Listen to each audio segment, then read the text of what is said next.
De la Banque centrale du Congo au cours de la 7e réunion ordinaire du comité politique monétaire.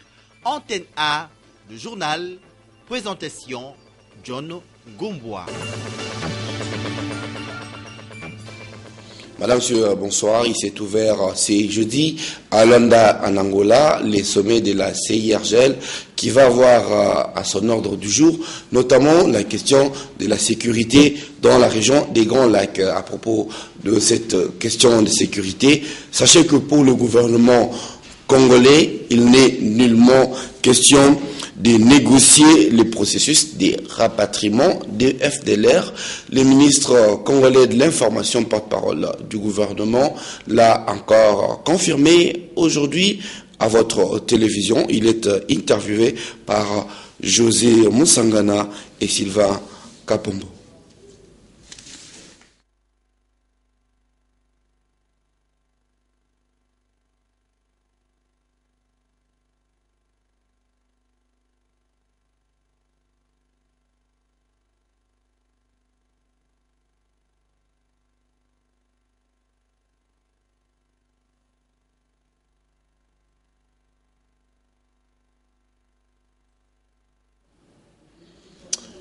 Voilà, nous avons de petits soucis des sons avec notre régie.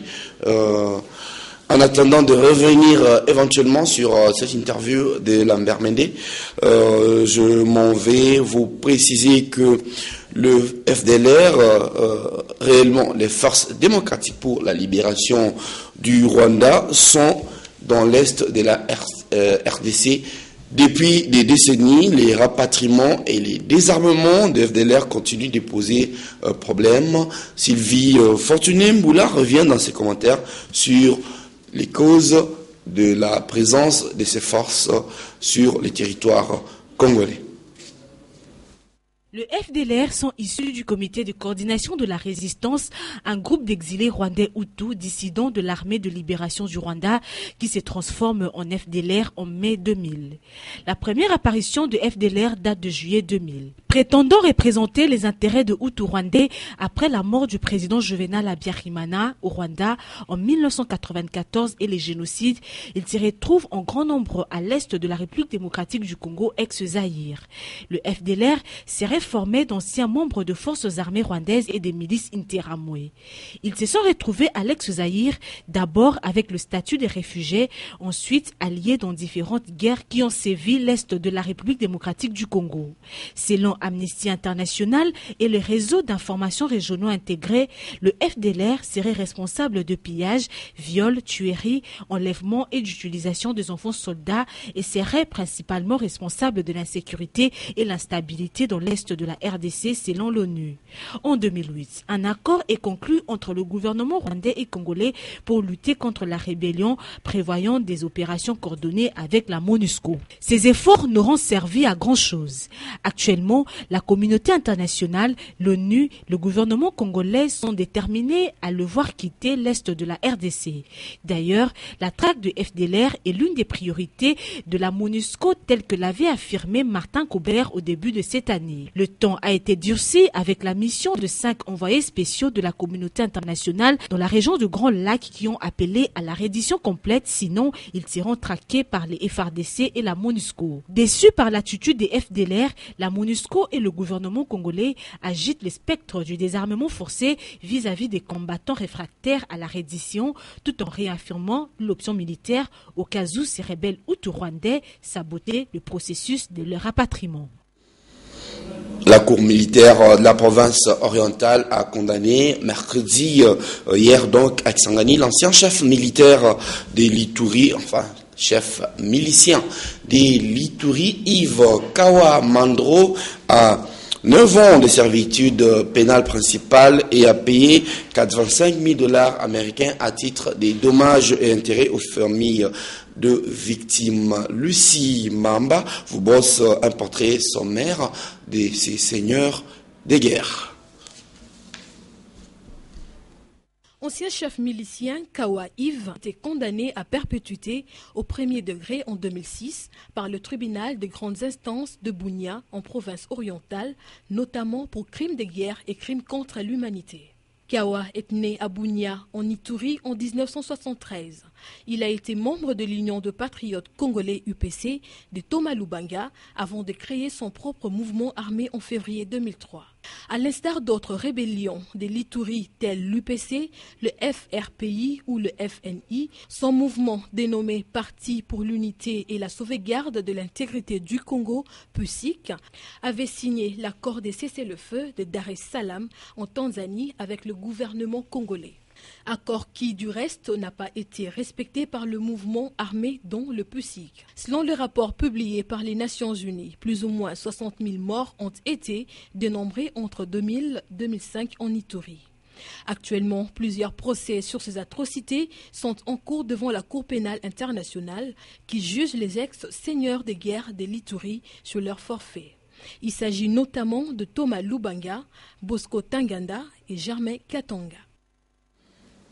La Banque centrale du Congo vient de décider de maintenir inchangé son dispositif actuel de politique monétaire. La décision prise mercredi au cours de la 7e réunion ordinaire du comité des politiques monétaires présidée par le gouverneur de la Banque centrale, Deogracias Mutombo Mwananyembo.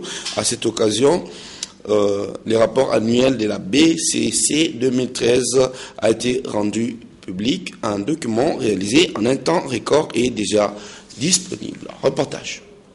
Suite au bon comportement des indicateurs économiques, à la stabilité observée sur les différents marchés et en l'absence des chocs majeurs sur la liquidité bancaire, cette 7e réunion ordinaire du comité de politique monétaire de la Banque centrale du Congo, présidée ce mercredi par le gouverneur Deogracias Mutombo Mwananyembo, vient de décider de maintenir inchangé son dispositif actuel de politique monétaire, à savoir le taux directeur à 2%, 5% et 0%, respectivement pour les coefficients de la réserve obligatoire sur les dépôts à vue et à terme en monnaie locale, ainsi que 8,0% et 7,0% pour ceux appliqués aux dépôts à vue et à terme en devises. Donc, en conclusion, tout indique qu'à court terme, la stabilité du cadre macroéconomique sera maintenue. Et la Banque centrale, fort de l'orientation prospective de sa politique monétaire, se mettra toujours à suivre les évolutions macroéconomiques et ne manquera pas d'ajuster ses instruments en cas de nécessité. Par ailleurs, la Banque centrale du Congo fait état d'un accroissement des réserves de change de 31 052 000 de dollars américains en cumul, atteignant 1 757 53 000 de dollars à fin juillet 2014, soit 8,4 semaines d'importation des biens et services sur ressources propres. Il faut retenir qu'à la faveur de l'échéance fiscale du mois de juillet correspondant au paiement du premier acompte provisionnel de l'impôt sur le bénéfice, la Banque centrale, fidèle à sa politique d'échange consistant notamment à conforter les réserves internationales, a acheté sur le marché 53 millions de dollars américains contre 25 millions au mois de juin. Et cette situation pourra se poursuivre parce qu'au mois d'août, au 7e jour du mois, la banque a encore acheté 40 millions de dollars américains, amenant le niveau de réserve à 1 887 millions de dollars américains. Lorsqu'on compare au niveau que nous avons eu au 31 décembre 2013 de 1 726 millions, il y a un accroissement cumulé de réserves de plus ou moins 60 millions de dollars. Si toute chose reste égale, l'accroissement de réserves internationales d'ici la fin de l'année pourrait être satisfaisante. Au cours de cette même réunion du comité de politique monétaire de la Banque centrale du Congo, l'occasion était donnée au gouverneur Deogracias Mutombo Mwananyembo de procéder à la présentation du rapport annuel 2013, le point culminant de publication de la BCC réalisé dans un temps record, un document déjà disponible à la Banque centrale du Congo. Arrivé fin mandat en RDC, l'ambassadeur d'Égypte, Ashraf Ibrahim, fait ses adieux. Il s'est rendu mercredi dernier au CPRK, plutôt à l'hôpital général de Kinshasa, question de visiter les bébés prématurés pour qui son pays avait fait réhabiliter les départements de gynécologie avec équipement à grande valeur. Eric Izami, Mathieu Ngadipovi. Le bâtiment du pavillon 13 que voici, la gynécologie, un bloc opératoire de la gynécologie, la pédiatrie et surtout le matériel dans ses couveuses pour le bébé prématuré. Bref, il a été généreux durant son passage en RDC. Ashraf Ibrahim, ambassadeur égyptien arrivé fin mandat en RDC, a revisité mercredi 13 août l'ex-Mamayemo pour dire ses adieux. Des adieux qui ont touché les personnels de cet hôpital centenaire. Le mot qu'on doit adresser à son Excellence, Monsieur l'ambassadeur de la République de la Belgique, c'est merci. En effet, Monsieur l'ambassadeur a été soucieux et conscient des difficultés qu'on avait ici à l'hôpital. Cette Excellence, dès que nous avions appris que vous alliez quitter définitivement peut-être notre pays, ça nous avait beaucoup touché. Altruiste, l'ambassadeur en a profité pour évoquer la solidarité africaine. Et le Nil qui naît ici au Congo, en RDC, est la raison de notre vie en Égypte. Alors tout ce qu'on peut donner ou présenter à la RDC, c'est pas un cadeau, mais c'est un devoir. Moi, personnellement, je suis convaincu de l'importance de la coopération sud-sud et surtout de la coopération des pays africains, de la solidarité entre les pays africains. Le Congo-Kinshasa, terre des musiques, il en a été pour lui décerner au nom d'une émission médicale de la radio-télévision nationale un diplôme de mérite. Pour Ashraf Ibrahim, la douleur des séparations a été aussi réelle, car il est difficile de vivre en RDC sans en tomber amoureux. Eh bien, pour lutter contre la drépanocytose, appelée communément anémie SS, les laboratoires des cliniques universitaires de Kinshasa mènent des recherches pour renforcer les études de lutte contre cette pandémie qui menace la santé d'une grande partie de la population africaine. Popol Ziakwaou s'est rendu aux cliniques universitaires de Kinshasa pour s'enquérir la fiabilité de cette étude. Reportage. Le chercheur du laboratoire de biochimie hématologie des cliniques universitaires de Kinshasa ont réuni leur savoir-faire pour lutter contre la drépanocytose. Ils sensibilisent la population de tous les coins de la capitale au dépistage et à la prévention de cette maladie génétique. Pour sa part, les laboratoires d'analyse et de contrôle des médicaments et des denrées alimentaires, l'Accomoda, s'emploie dans l'assurance de la qualité des produits pharmaceutiques. Il revient aux décideurs de prendre conscience de cette maladie afin d'aider le laboratoire dans les dépistages précoces en vue de réduire sensiblement les taux de prévalence de la drépanocytose.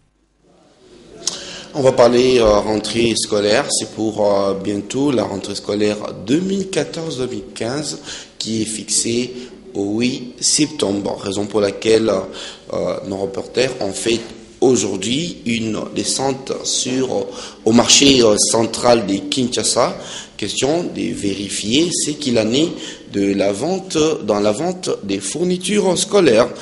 Paulin Kalamba Safi Maléou. À quelques semaines de la rentrée scolaire 2014-2015 à Kinshasa, la vente des fournitures scolaires s'est fait encore à compte-gouttes au marché central de la capitale.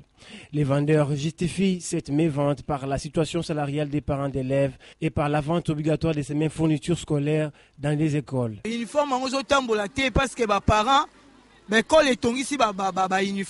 On ne sait pas vendre parce que les établissements scolaires exigent aux parents d'élèves d'acheter les fournitures scolaires dans les écoles.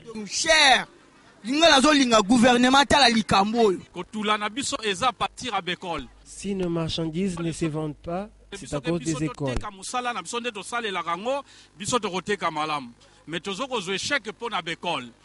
Les parents ne viennent pas parce qu'ils n'ont pas d'argent. On ne comprend pas si c'est un problème de manque d'argent, pourtant nos prix sont abordables. On ne vend toujours pas. Généralement, les Quinois ont l'habitude d'attendre la fin des vacances pour préparer la rentrée des classes. Petit à petit, l'oiseau fait son nid, dit un vieil adage. Aux Quinois de s'en approprier pour éviter les bousculades des dernières minutes. De leur côté, les parents d'élèves s'apprêtent tant bien que mal pour faire face à la rentrée, acheter des fournitures scolaires en fonction de leurs moyens. Eh bien, je crois que c'est finalement l'attitude que la plupart ont décidé d'adopter, comme vous allez les constater dans ce reportage qui est réalisé une fois de plus par Paulin Kalamba et sa fille Maléo. Madame Cornélie est mariée et mère de 3 enfants. Malgré la conjoncture socio-économique, notamment les faibles pouvoirs d'achat, elle prépare tant soit peu la rentrée scolaire de ses enfants. Avec le moyen qu'on peut, on prépare, on achète les uniformes, les cahiers, les bics, tout ça. On n'a pas beaucoup de moyens. Je ne pense pas qu'on ait tout le monde pour payer, tout ça. Mais on s'arrange à ce qu'on achète quand même. Et c'est également rendu pendant les vacances dans les écoles où étudient ses enfants, afin de s'enquérir des conditions d'accès à l'école de la rentrée des classes le 8 septembre prochain. Ils n'ont rien mis à notre disposition. On paye les minévoles comme toujours. Ils ne nous ont pas donné des préalables. Non. On paye les minévoles comme on paye toujours.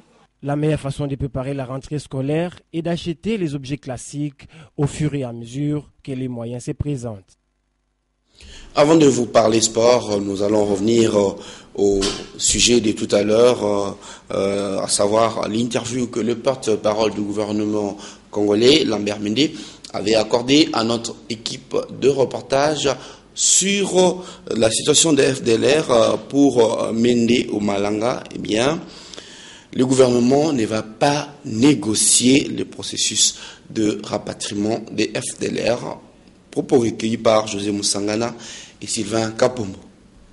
En réponse, ils disent qu'ils refusent. Nous pensons plus à des postures de négociation qui sont prématurées à notre avis parce qu'ils ont l'envie de négocier leur sort politique, leur avenir politique avec leur gouvernement. Ce sont des citoyens d'un pays autre que la RDC. Ils n'ont pas de revendications politiques à adresser à la RDC. Ils se sont retrouvés en RDC par une sorte d'accident historique que personne ne les a appelés ici. C'est contre notre gré qu'ils sont chez nous. Donc, ils doivent simplement se préoccuper de faire ce que nous leur demandons, quitter notre pays. Les conditions de leur participation à la vie politique au Rwanda ne nous concernent pas.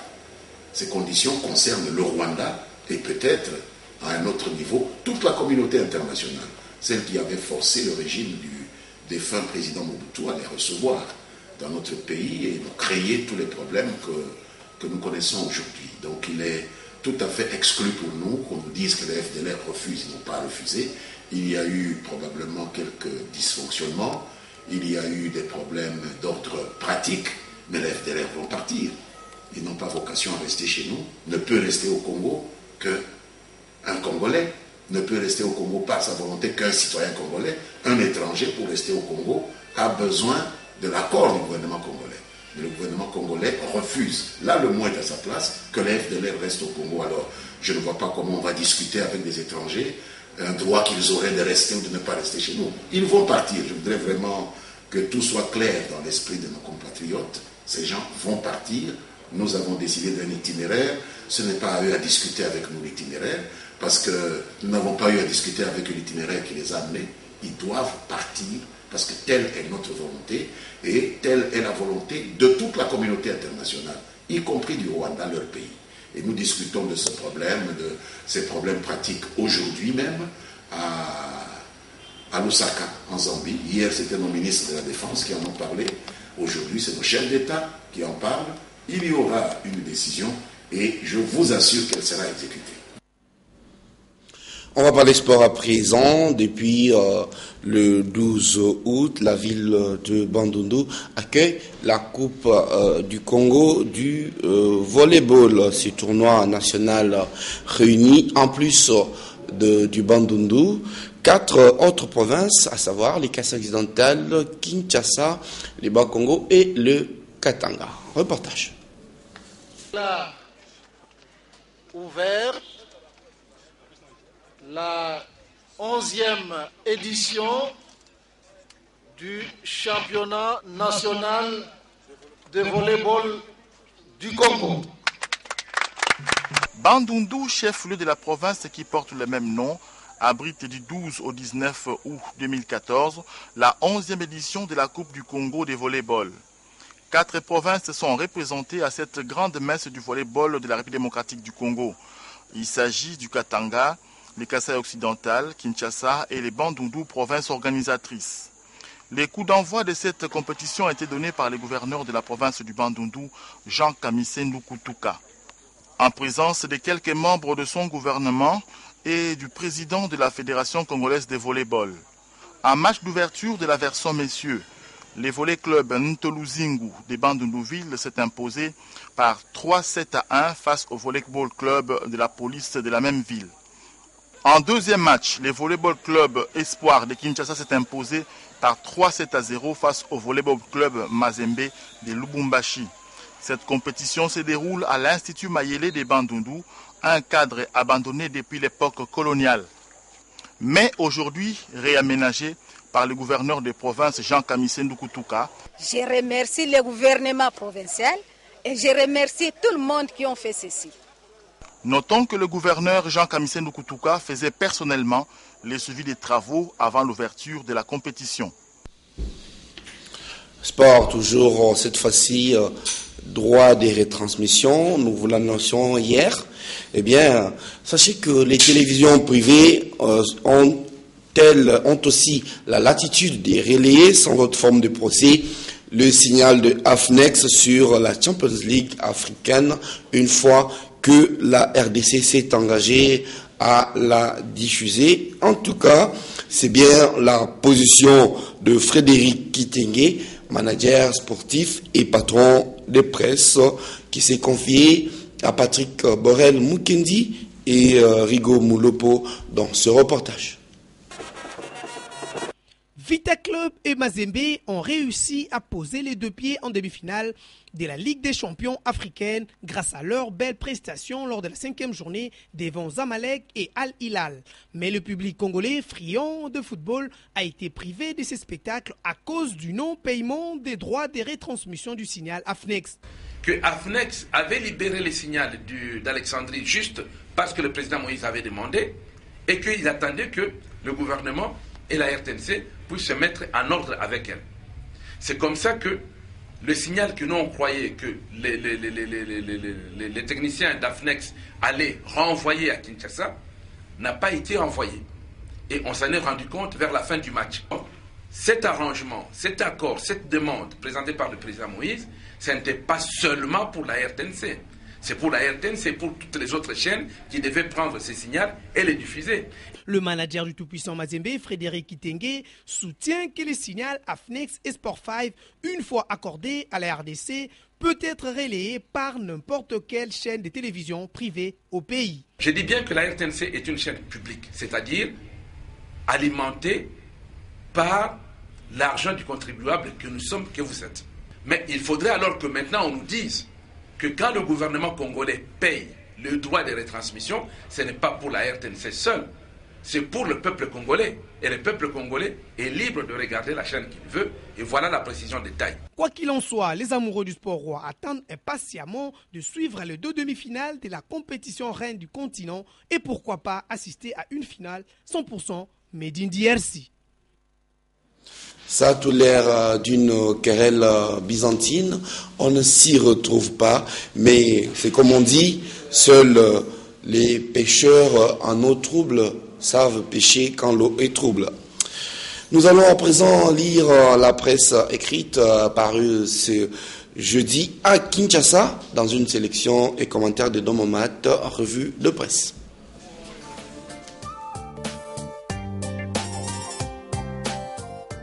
Bonsoir et bienvenue à cette revue de presse. À sa une, Forum des As titre Débat autour de la révision constitutionnelle. Sami Badibanga fait des révélations sur ses contacts à Washington. Au cours de ses rencontres avec les dirigeants américains, l'opposant congolais a sensibilisé les gouvernements des États-Unis ainsi que les Nations Unies à des risques éventuels à la suite de la révision constitutionnelle en RDC. À propos des élections, Sami Badibanga appelle la majorité, tout comme l'opposition, à faire un choix responsable et historique entre les élections intermédiaires ou nationales. Lui a opté pour les élections législatives et la présidentielle. Les raisons strictement techniques et les risques d'illégitimité motivent son choix. Pour l'hebdomadaire d'enquête Le Radar, le président du groupe parlementaire UDPS et allié entend jouer un rôle de premier plan d'ici à la présidentielle. Sa priorité, le respect du calendrier électoral. La référence plus annonce que le procès Tchébéa est fixé pour le 29 août prochain à la Cour suprême de justice. La Voix des sans-voix espère, écrit la consoeur, que cette audience publique n'est pas la résultante de la saisine par des parties civiles de la justice sénégalaise à compétence universelle, mais plutôt va contribuer à faire évoluer positivement les dossiers. Concernant la fièvre Ebola, le Canada va offrir 1 millier de doses de vaccins jamais expérimentées sur l'homme, annonce encore une fois la référence plus. L'Organisation mondiale de la santé ayant ouvert la porte, tout devient possible. Après les SMAP offerts par les USA, le Canada va offrir des doses vaccinales pour une utilisation en Afrique de l'Ouest où, rappelle Forum des As, dans son éditorial se trouve une délégation congolaise conduite par le très célèbre Dr Mouyembe, orfèvre en la matière. Ces groupes d'experts congolais y sont pour aider à arrêter la fièvre hémorragique Ebola. Pour vous aider à vous rattraper dans la lecture de journaux, vous retrouvez demain le même timbre vocal pour le commentaire de la revue de presse. À Bukavu, vous nous suivez sur Vision Chala TV et à travers le monde entier. Vous êtes sur canal 142 de Canal 7. Bonsoir chez vous.